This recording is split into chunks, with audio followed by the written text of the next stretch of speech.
Mesdames et messieurs, bonsoir et bienvenue dans ce journal, dans cette soirée du samedi 17 août 2024.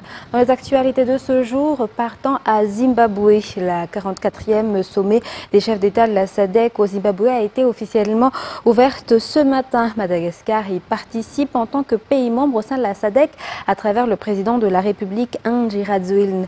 L'assistance a salué avec ferveur la présentation du président de la République de Madagascar, Andry Rajoelina, au début de la cérémonie d'ouverture du sommet. Ce sommet sera marqué par l'annonce de l'entrée de Madagascar au sein de la Troïka de la SADC. Le président malagasy Andry Rajoelina prendra la parole lors de la cérémonie de clôture. Reportage sur les images de Andra Zajaïbe et Eriras Lufarmanen. La popularité et l'amour de l'Afrique pour le président de la République malgache Andry Rajoelina est évidente. Pour preuve, les applaudissements qui ont éclaté lors de la présentation du président de la République de Madagascar Andry Rajoelina au début de la cérémonie d'ouverture du 44e sommet des chefs d'État de la SADC.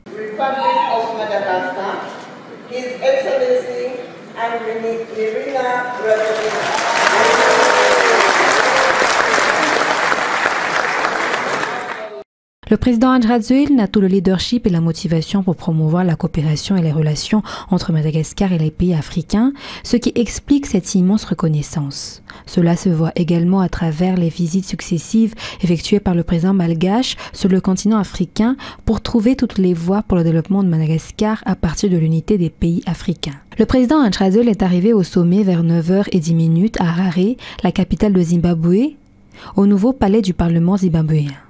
La 44e réunion au sommet des présidents et de chefs d'État de la SADC a été officiellement ouverte ce matin. Madagascar y participe en tant que pays membre de la SADC. Avant la cérémonie, il y a eu une prise de photo officielle des 16 présidents membres de la SADC, dirigés par le secrétaire exécutif de la SADC et la Commission économique de l'Afrique, ou UNECA. Le Zimbabwe sera à la tête de la SADC pour le mandat 2024. Ainsi, la cérémonie d'ouverture du sommet de la SADC a été marquée par la passation de pouvoir entre l'ancien président de la SADC, le président angolais, et le nouveau président de la SADC, le président zimbabwéen. Le Zimbabwe dirigera la SADC pendant 1 an à partir d'aujourd'hui. Madagascar prendra alors la tête de la SADC en 2025 à travers le président Andry Rajoelina.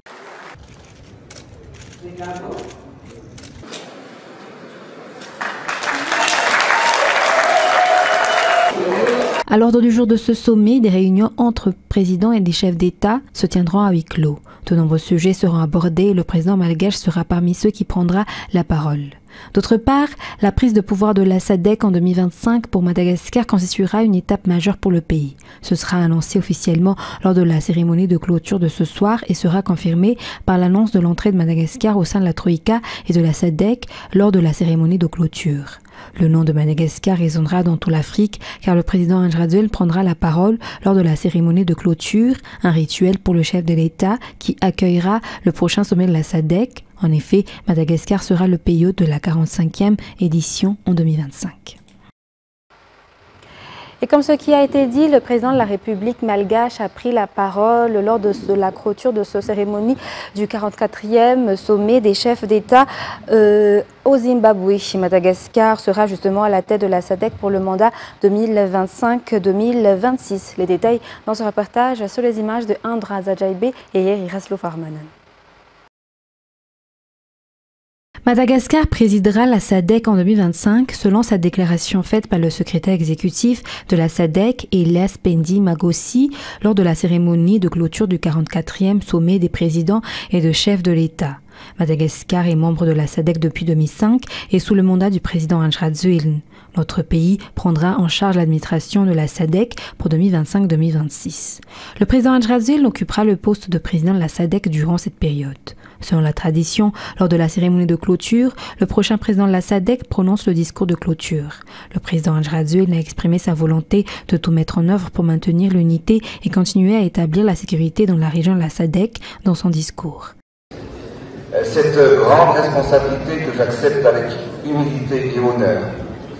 Monsieur le Président, pour la première fois donc, c'est un immense plaisir pour moi de vous inviter et de vous accueillir à Madagascar pour le 45e sommet de la SADC qui se tiendra en Tananarive.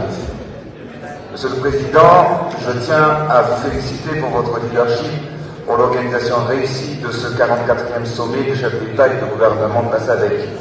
Ce que vous avez accompli est une véritable inspiration pour nous. Et mesdames et messieurs les chefs d'État et de gouvernement, au plaisir donc de vous retrouver en Antananarive pour cet événement majeur. Donc je vous donne rendez-vous en 2025 à Madagascar.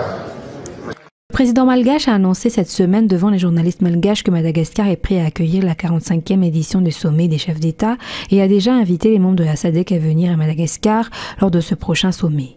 Lors de son discours, le président malgache a personnellement félicité le président du Zimbabwe, nouveau président de la SADC. Il est à noter également que le président Andrzej a participé à la réunion à huis clos dédiée au président et au chef de l'État. Il a spécifiquement évoqué les effets du changement climatique sur Madagascar.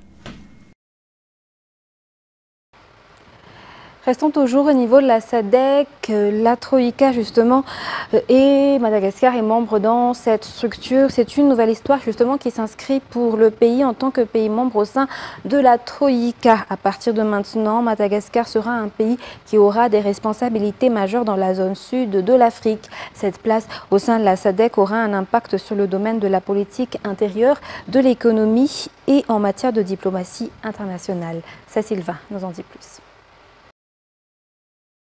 Une structure incontournable au sein de l'Afrique australe, c'est ainsi qu'on peut qualifier la Troïka, dont Madagascar est devenu membre depuis le sommet de la SADC, auquel assistait le président de la République Andrzej au Zimbabwe actuellement. La Troïka constituée du président de la SADC, sortant João Lourenço, du nouveau président de la SADC qui vient de prendre ses fonctions, le président de Zimbabwe, le docteur Emerson Dambonzu, et du président de la SADC pour le prochain mandat à venir en 2025, le président de la République malagasy, Andry Rajoelina. C'est une grande étape qui marque la diplomatie internationale pour Madagascar d'avoir eu cette place au sein de la Troïka, et cela aura un grand impact dans le domaine de la politique et de l'économie malagasy. À partir de maintenant, Madagascar aura une voix prépondérante dans le monde. La coopération avec les pays membres de la SADC apportera également un nouveau souffle pour le pays, car en tant que membre de la Troïka, Madagascar pourra participer directement à la prise de décision concernant le développement de l'économie et les échanges commerciaux en Afrique. Cela apportera ainsi des impacts positifs pour le secteur privé, notamment des marchés pour les opérateurs malgaches, et augmentera le nombre des investisseurs étrangers. Il est également clair que de par cette place que Madagascar a obtenue, nous sommes des collaborateurs de confiance pour les pays membres de la SADC et au niveau international. Dans le domaine de la diplomatie, Madagascar participera aux échanges et aux prises de décisions internationales. Il est à savoir que la Troïka est une branche de la SADC qui gère la politique, la protection, la paix et la sécurité. Il a pour rôle de mener et de donner des consignes aux 16 pays membres de la structure. Toujours dans la page politique, être maire est une responsabilité à la fois technique et politique selon les dires du maire d'Alakami Sanjan-Madiou, district d'Anzouzourbé. Connaître les aspirations de la population et être convaincant dans le programme de développement sont les stratégies à appliquer pour les intérêts d'une commune. De ce fait, un maire doit avoir les compétences requises mais aussi être leader, a indiqué le maire d'Alakami Sanjan-Madiou. Reportage de Sylvain Anyen Martina et Secha Anjenap. Les méthodes de travail d'un maire dans une commune sont mesurables et palpables. Il a le rôle d'un exécutif de développement au sein de la commune. Il présente des projets pour les intérêts de sa population et met en place de nombreuses infrastructures dans sa commune, mais il faut également qu'il sache plaider pour sa commune afin que cette dernière bénéficie des avantages comme les recettes fiscales et les ristournes sans attendre des aides de l'État central. De ce fait, un maire n'est pas seulement un politique, mais aussi un technicien, selon le maire de la commune d'Alakami Sanjan-Madiou, district d'Anzouzourbé. Pour cette commune, le savoir-faire technique y a été appliqué durant ces 4 ans de mandat, selon le maire. Ce qui a permis de réformer les structures de base, d'avancer dans le domaine de la technologie, de veiller au social, mais aussi de solutionner les problèmes de la population. Collaborer avec l'État central est aussi un moyen d'apporter au plus vite des opportunités de développement à la commune et dans le quotidien de la population, affirme le maire. Et dans la page diverses, un usager de la Jirama habitant à Sovnanjin a été mis en détention provisoire hier pour vol d'électricité selon les informations émanant de la Jirama. Cette dernière a porté plainte pour vol d'électricité et pour changement de compteur illégal. La Jirama a souligné dans un communiqué que l'entreprise ne tolérera aucun vol qu'il s'agit d'électricité ou d'eau. Il est à rappeler que ces cas de vol dégradent la qualité des services et génèrent d'énormes pertes à cette entreprise publique selon toujours les explications de la Jirama. Dans les actualités sociales, le Fukuntan Nidambinanbe, dans la commune de Tolania, région Anos, a bénéficié d'une EPP Manarapench, des infrastructures qui ont été demandées maintes fois par les habitants du fait du manque de salles de classe. Cette nouvelle infrastructure est constituée de 2 salles de classe, d'un local administratif et d'une bibliothèque. Par ailleurs, elle est dotée de divers matériels éducatifs. Le point avec Anienne Martina. Ces infrastructures de l'EPP d'Imbinanbe dans la commune de Tolania, région Anos, sont totalement dépassées. L'école ne peut accueillir qu'un grand nombre limité d'élèves du fait du manque de salles de classe. Ainsi, les cours doivent s'alterner avec les autres classes selon le directeur de l'école.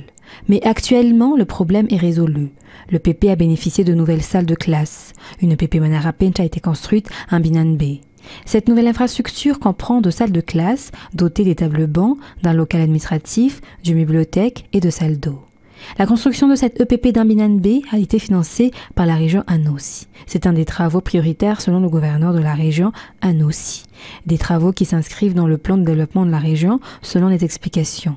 De ce fait, bon nombre d'infrastructures ont été faites grâce aux recettes de la région Anos et d'autres sont encore en cours.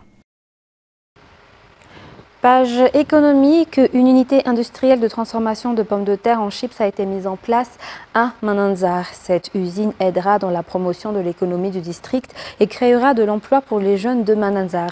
L'unité de transformation a été mise en place officiellement cette semaine. Radra Mananzatouf nous en dit plus. Comme les autres districts, Mananzar a aussi bénéficié du projet ODOF à travers la mise en place d'une unité de transformation des produits locaux. Il s'agit d'une machine de transformation de pommes de terre en chips avec une production de 100 kg de chips par heure. Les produits seront mis sur le marché immédiatement selon les explications.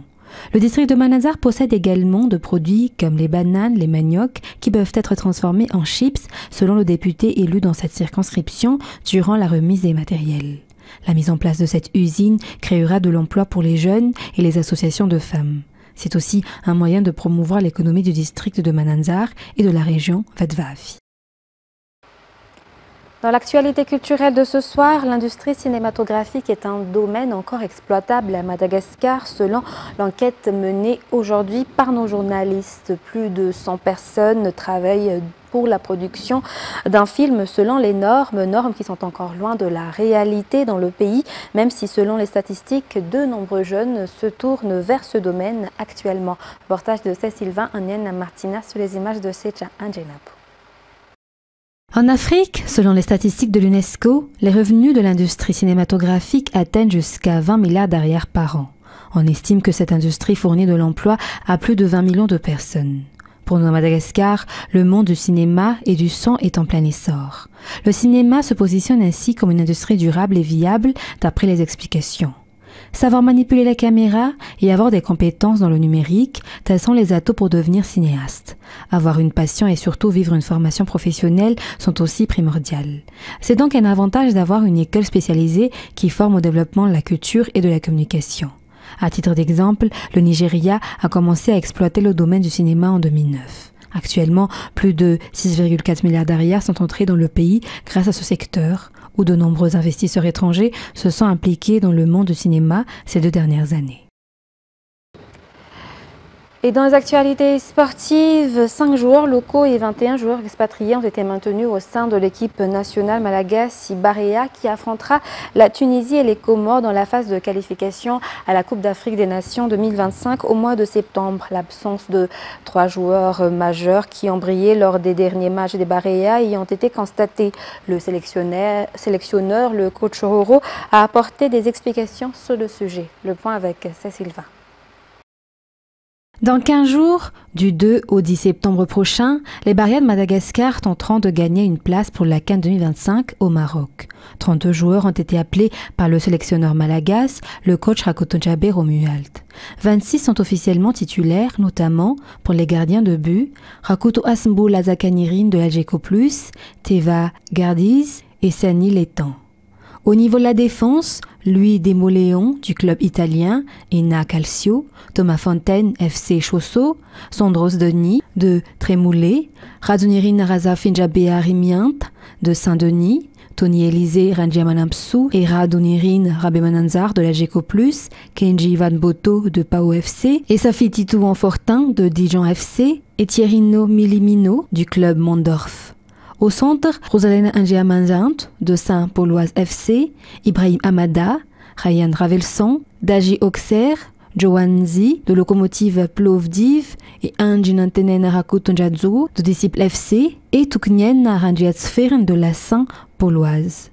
Pour les attaquants, Tenji Matania de Disciple FC, Loïc Lapoussin de l'Union Saint-Gilloise, Ryan Ponty de US Orléans, Fontaine Nicolas de La Louvière, Dorian Bertrand de Saint-Denis, Arnaud Angelantenen de Elgona, Hakim Abdallah de Dynamo Bucarest et Candy Warren de Paris FC. Il aura donc 6 remplaçants, à savoir Jordan Dupire, Fabien Boyer, Robin Busset, El Hadari, Carolus Angemasnour et Julien Pangérard. Nzive Métanir ne figure pas dans la liste car tous deux sont toujours sous traitement car ils ont été blessés il y a quelques semaines selon les informations fournies par le coach Roro. Il convient de rappeler que Madagascar figure dans le groupe A qui comprend la Tunisie, les Comores et la Gambie. Ainsi, après la première journée, nous affronterons la Tunisie le 5 septembre et les Comores le 9 septembre. Dans les actualités internationales, le Premier ministre des missionnaires français, Gabriel Attal, a annoncé hier le placement du système de santé français en état de vigilance maximale face à l'épidémie de Mpox. Des cas de cette souche plus virulente ont été détectés en Suède et au Pakistan ces derniers jours. L'OMS doit publier prochainement les premières recommandations de son comité d'urgence sur le Mpox, mais l'organisation et les ONG de santé appellent d'ores et déjà les fabricants de vaccins à accroître largement leur production. France 24. Combien de personnes le Mpox continuera-t-il de contaminer? Cette maladie venue d'Afrique centrale, autrefois nommée variole du singe, se transmet à l'humain par des rongeurs. Une nouvelle souche du virus, plus dangereuse, responsable d'éruptions cutanées et de fièvre notamment, inquiète le monde entier. Car la maladie ne touche plus seulement le continent africain. Un premier cas en Suède, un autre au Pakistan. La France, de son côté, veut se prémunir. Le Premier ministre des missionnaires, Gabriel Attal, annonce dans un tweet « Placer notre système de santé en état de vigilance maximale ». Qu'est-ce que cela implique? De nouvelles recommandations pour les voyageurs qui transitent par des zones à risque, des consignes aux agences régionales de santé, des recommandations enfin relatives à la campagne de vaccination. Au niveau international, l'Organisation mondiale de la santé lançait aussi une alerte dès mercredi. Le but, empêcher une épidémie mondiale de Mpox. Cette mesure doit permettre une action coordonnée entre tous les pays pour débloquer des moyens. Le fait d'avoir annoncé cette urgence internationale permet aussi de mettre le focus sur une épidémie qui est en passe d'être non contrôlée en Afrique de l'Est et donc de mettre à disposition et de l'argent, de motiver les gouvernements pour en particulier faciliter l'accès à la vaccination. En 2022, le Mpox avait provoqué une épidémie mondiale. L'OMS avait aussi déclenché l'alerte maximale avant de la lever en mai 2023. Et les autorités militaires de la ville de Pokrovsk dans l'est de l'Ukraine ont exhorté hier les civils à accélérer leur évacuation à l'approche des troupes russes. Chaque jour, les forces russes avancent un peu plus, multipliant les assauts et les bombardements pour se rapprocher de la ville. Pokrovsk, ville de 60 000 habitants, accueille déjà des milliers de déplacés internes ayant fui l'occupation russe. France 24. Au milieu d'un paysage de désolation, ce véhicule militaire ukrainien sillonne la région de Donetsk à la recherche de civils. Ici, toute la population a pour ordre d'évacuer, alors que les combats entre Russes et Ukrainiens font rage dans l'est du pays. Chaque matin, nous nous préparons pour aller évacuer la population. Les secours doivent avoir avec eux un équipement de protection blindé, gilet pare-balles, casques, équipements de communication. Ici, les Russes poursuivent leur inexorable avancée. Ils ont revendiqué la prise de 2 villages ces derniers jours. Ces habitants de la région ont pris la mesure du danger et doivent se résoudre à évacuer. C'est un peu effrayant. Où dois-je aller? J'ai peur. Ma mère me soutient, mais pour aller où? Quand ça commence à exploser, les enfants dorment avec nous. Ils se couvrent et s'endorment. Mais maintenant, ils sont tétanisés. Ils seront transférés à Pokrovsk dans un premier temps où la situation n'est guère meilleure. Cette ville industrielle, qui comptait jusqu'ici quelques 60 000 habitants, fait office de nœud logistique. Les Russes ne sont plus qu'à une quinzaine de kilomètres de Pokrovsk. Les déplacés vont devoir reprendre le chemin de l'exil vers d'autres localités plus sûres en Ukraine, à partir de cette gare ferroviaire. Les évacués sont principalement des personnes qui n'ont nulle part où se réfugier. Ils sont hébergés par exemple dans des résidences universitaires, des crèches ou des écoles. Et la situation risque de se détériorer davantage, car le Donbass concentre la majeure partie des combats, avec une armée ukrainienne en infériorité numérique.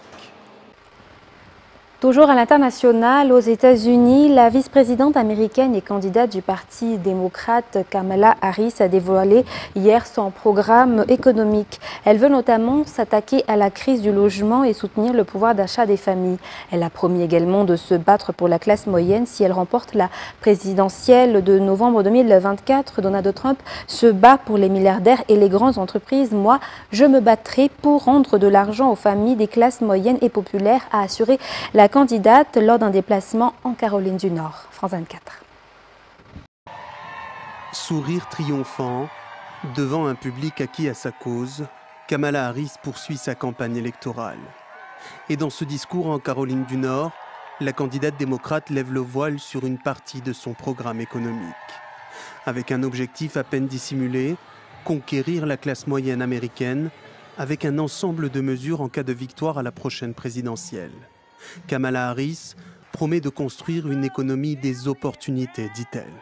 Le renforcement de la classe moyenne sera l'un des objectifs fondamentaux de ma présidence, car je crois fermement que lorsque la classe moyenne est forte, l'Amérique est forte. D'abord avec des baisses d'impôts sur les bas revenus et un crédit d'impôt pour les foyers accueillant un nouveau-né. Des mesures qui pourraient, selon l'ancienne sénatrice, concerner plus de 100 millions d'Américains. Parmi les autres promesses de la démocrate, construire des logements plus accessibles et assortis d'aides aux primo-accédants. D'ici à la fin de mon premier mandat, nous mettrons fin à la pénurie de logements en construisant 3 millions de nouveaux logements et de locations abordables pour la classe moyenne. Toujours en faveur des travailleurs et des classes moyennes, Kamala Harris s'engage à tempérer les prix des denrées alimentaires, s'attirant les critiques de son rival Donald Trump. Désormais, Kamala propose un contrôle des prix de type communiste. Et si cela pouvait fonctionner, je l'accepterais aussi. Mais ça ne marche pas comme ça. En fait, cette mesure a l'effet inverse. Cela entraîne des pénuries alimentaires, des rationnements et la faim. En matière d'économie, un récent sondage révèle que la candidate démocrate inspire davantage confiance aux Américains que son rival républicain. Mesdames et messieurs, fin de ce journal. Nous vous remercions de votre fidélité. Restez avec nous dans quelques instants. Vous allez suivre la finale de la Voix d'Or. Sur ce, très bonne soirée et très bonne continuation sur Viva. Au revoir.